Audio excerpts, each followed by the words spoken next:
大家好，我是一画。水蒸蛋到底是用冷水还是用热水？水的量到底是多少？蒸几分钟最嫩最好吃？今天就详细的给大家一次性讲清楚。要是掌握了这些技巧，以后你蒸出来的水蒸蛋再也不会失败了，而且每一次都能够鲜香滑嫩，入口即化。接下来就跟着我的视频一起看看具体是怎么做的吧。首先我们准备4个同样大小的土鸡蛋，我们先在里面加入1勺食盐，然后再倒入多一点的清水，将鸡蛋清洗一下。鸡蛋的外壳上有很多的脏东西，还有一些鸡粑粑，可能会有一些大肠杆菌。我们放入盐水清洗，可以有效地去除鸡蛋表面的一些细菌和灰尘。这样洗干净之后，就可以避免打鸡蛋的时候将脏东西掉到鸡蛋里面。我们在选鸡蛋的时候，最好是选用新鲜的，这样做出来的鸡蛋羹香味更加的浓郁。全部洗干净之后，把它放到厨房纸上，用厨房纸将鸡蛋表面的水分都擦干净。经过清洗和擦拭后的鸡蛋就非常的干净了。接下来我们把4个鸡蛋分别打入4个小碗中，然后往里面加入适量的食盐，只要一点点就够了。然后分别将鸡蛋全部都搅拌均匀，让里面的食盐化开。蒸鸡蛋羹的时候，其他的调料就可以不用放了，吃的是它的原汁原味。在打鸡蛋的时候，要尽量多打一会儿，让蛋黄和蛋液充分的融合，直到每一个鸡蛋都用筷子挑不起来就可以啦。为了让大家分辨得更加清楚，我选用了4个花色不同的小碗。首先我们在第一个小碗中加入1.5倍的冷水，然后用筷子充分的搅拌均匀。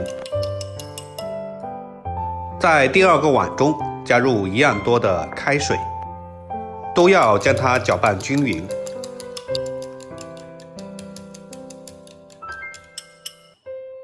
在第3个碗中加入一样多的温水，大概40度左右，同样用筷子充分的搅拌均匀。在第4个碗中倒入和鸡蛋一样多的温水，比例也就是1:1。全部搅匀之后，再撇去上面的浮沫，这些浮沫一定要将它彻底的撇干净。如果没有将它撇干净，等到上面的气泡破裂，就会出现很多的小孔，看上去就不美观了。用开水打散的鸡蛋上面的浮沫最多。想要做出好吃的美食，可不要着急哦，心急吃不了热鸡蛋。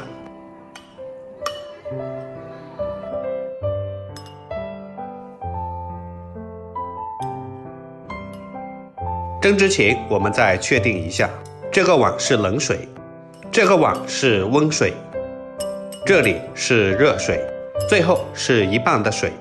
接下来我们在每个碗上都盖上一层保鲜膜，这里选用的保鲜膜是要耐高温的。用保鲜膜盖好，可以有效地防止水蒸气滴落在碗中，影响鸡蛋羹的口感。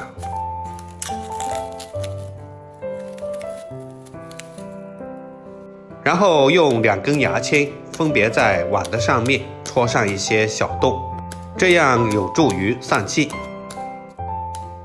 蒸锅里面的水提前将它烧开，然后将鸡蛋全部都放到锅里。蒸鸡蛋的时候一定要开水下锅，才能受热均匀。接下来扣上锅盖，上气后蒸10分钟左右。如果是大碗，要蒸15分钟。蒸好之后，关火焖2分钟就可以打开锅盖了。稍微凉了之后，再小心地将它取出来，放到案板上，然后撕去上面的保鲜膜。这里一定要记住，不要蒸的时间太久。蒸的时间太久的话，不管用什么水蒸，都会很老，口感就不鲜嫩了。接着我们再次确定一下，这一碗是冷水，这一碗是热水，这里是温水，最后是少水。为了食用起来更加的方便，我们找一把小刀，把鸡蛋划成均匀的小块，先横着划上3刀，再竖过来划上3刀。也可以根据自己的喜好切成喜欢的菱形块。在切块的时候，我们就可以感觉到鸡蛋的嫩滑程度了。蒸得好的鸡蛋羹切的时候非常的丝滑，而且非常的解压。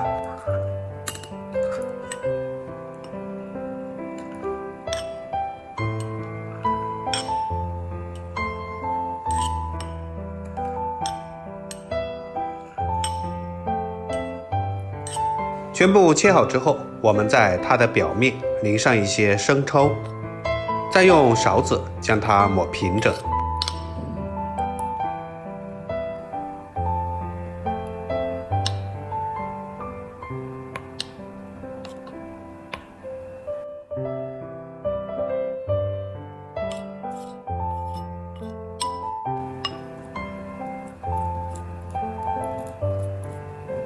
然后在上面淋上一点芝麻香油，这样更能够激发出鸡蛋的香味。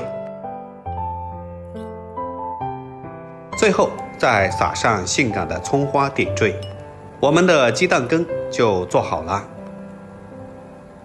现在我们来看一下，第一碗是冷水，看上去它的表面有一点粗糙。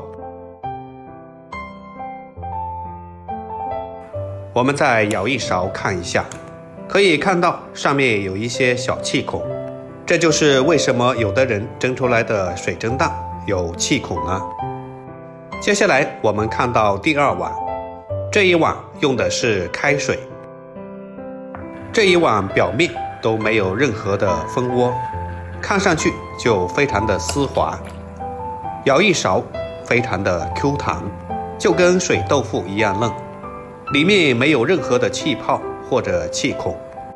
接下来我们看一下用温水蒸的，周围也没有任何的气泡，看上去也非常的 Q 弹爽滑。我们可以看到用温水蒸出来的鸡蛋羹稍微有一点点小气孔，但不影响口感。